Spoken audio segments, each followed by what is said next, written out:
I'm going to show you how to read 5 minds at once. This is one of the best card tricks to do if you've got a crowd of spectators and you want to show them a trick that you can't screw up, yet will blow all of their minds. If you're new here, then my name's Owen and I teach amazing, easy magic tricks that will make you the most interesting person in the room. So make sure you subscribe so you don't miss anything. The magician has a deck of cards and shows that they're all different and mixed. He then gives the cards a thorough mix to randomize them. He then turns to the 5 spectators and says he needs one of them to deal out 5 piles of 5 cards like this.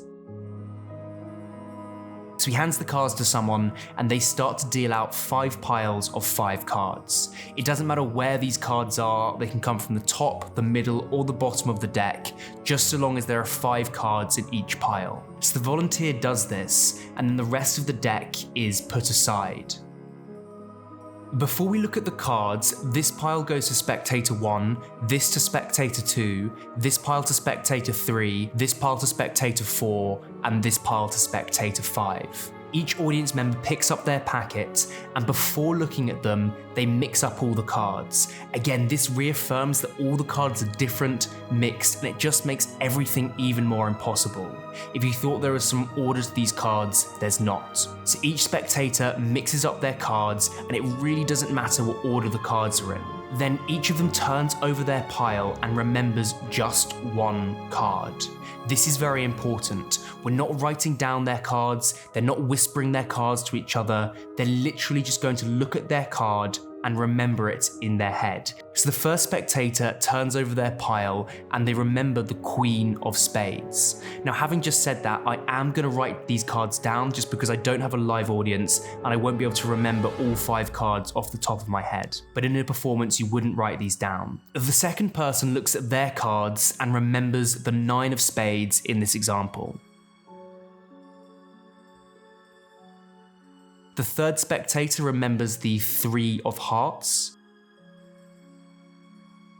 The fourth audience member turns over their cards and remembers the Ace of Hearts.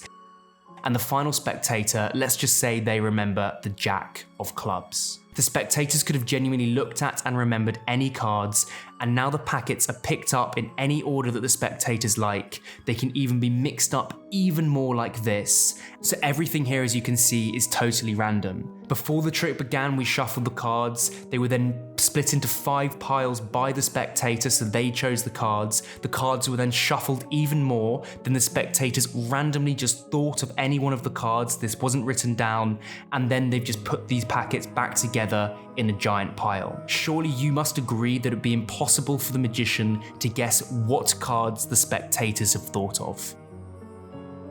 Well, watch this. The cards are dealt out one at a time cleanly into 5 piles.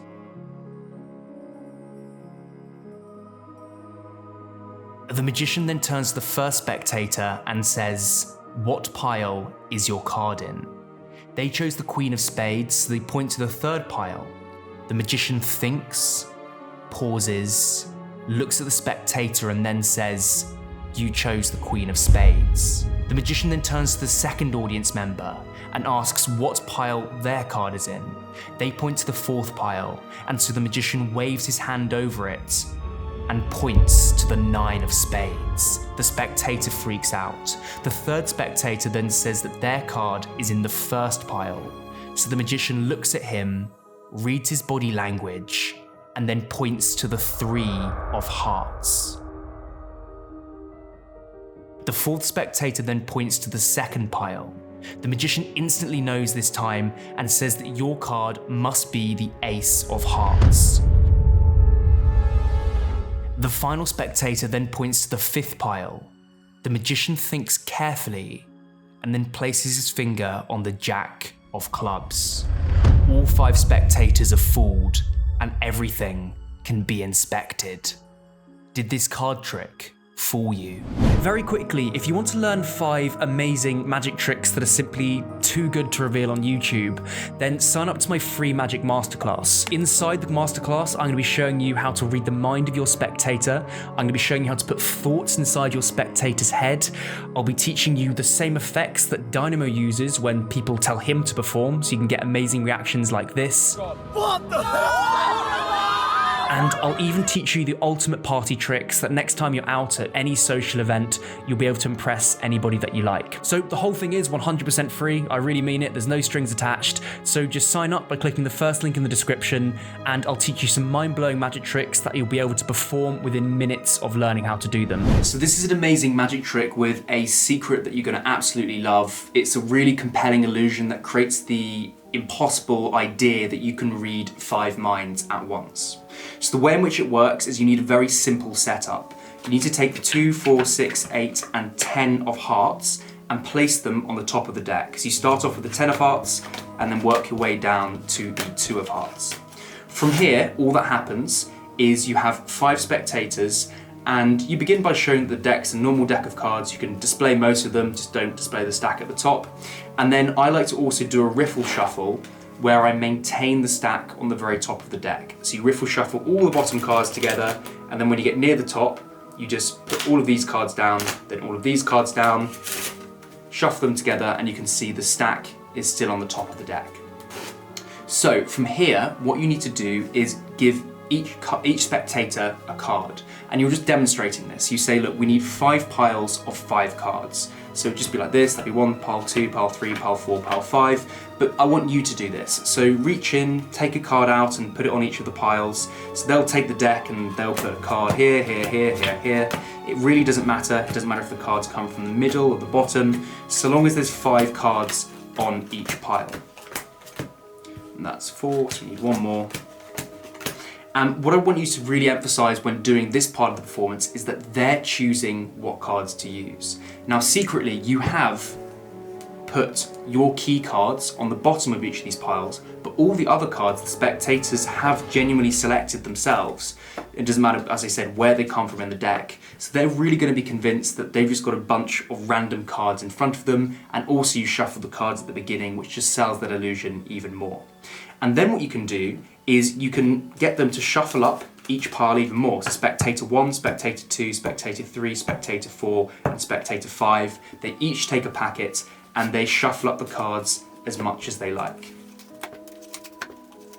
So the cards are all shuffled up, but you know that the spectator 1 has the 2 of hearts in their deck, spectator 2 is the 4 of hearts, spectator 3 is the 6 of hearts, spectator 4 is the 8 of hearts, and spectator 5 has the 10 of hearts in their deck. It's very easy to remember because it's just 2, 4, 6, 8. Then just let them turn over their cards and remember 1 card each. They don't write it down and they can genuinely think of any card. I'm just going to write down each card so I can actually remember it, because I won't be able to remember all 5. But let's just say the first spectator chose the 10 of clubs. Let's say the second spectator chose the 5 of spades. Let's say the third spectator chose the king of spades. The fourth spectator chose the 5 of clubs. And the fifth spectator chose the 10 of hearts. So I'm just gonna write these out so I can remember it, but you wouldn't know that, and these cards can keep being shuffled. They're just remembering a card, but you don't know where that card is, nor do you know what that card is. But there's an ingenious way in just a second you're gonna be able to determine what card they selected just from a few simple moves. So they're thinking of a card, and then you can just literally pick up the piles, it doesn't matter what order they're in, and stack them up like this. And at this point, I like to really emphasize the fact that they chose what cards to use. The cards were shuffled before the trick even began, and then they shuffled up the cards in their hand even more. And then instead of writing something down or whispering to someone, they just thought of a card from their shuffled packet. And you ask them if that could be any more fair, and of course, they're gonna say no. Now what you do is you go, wonderful, so we're gonna deal out 5 piles. And just very simply, literally just deal out 5 piles one at a time like this. So you can see all 5 cards in each pile. So this is where the genius of this magic trick comes in. Spectator 1 had the key card, which was the 2 of hearts. If you remember, it went 2, 4, 6, 8, 10, and that correlated with 1, 2, 3, 4, 5 spectators. So when you look at the first spectator, you just need to think 2 of hearts. All you do is you ask them what pile is their card in. So they remembered the 10 of clubs, which is over here, and remember that their key card was the 2 of hearts. So you just look for the 2 of hearts, which is here, and wherever the 2 of hearts is, the corresponding card in that position in the pile they pointed to will be their card. So they say, my card is in this pile here. You go, cool. You remember that their card is the 2 of hearts, that's their key card, and it's at the very top of the deck. So you then look at the top of the deck, and you know that their card will be the 10 of hearts. Let me explain with the second spectator. So the second spectator chose the 5 of spades, which is here. Now remember, the second spectator, their key card was the 4 of hearts, because it went 2, 4.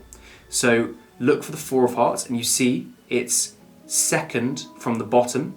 So you know that in the pile that they pointed to, the card that's second from the bottom will be their card, which is the 5 of spades. The third spectator, they chose the king of spades. So you say, what pile did you point to? Is your card in? They say their card is in this pile here. Their key card was the 6 of hearts. So you look for the 6 of hearts and you go, it's second from the top. So you know that their card is the king of spades because that's second from the top. You then go to the fourth spectator and you go, what pile is your card in? They chose the 5 of clubs, which is this one here. So they say it's in this pile here. They've got the 8 of hearts as their key card, which is bang in the middle. So you know the card bang in the middle is their card. And finally, the last spectator chose the 10 of hearts, which is here.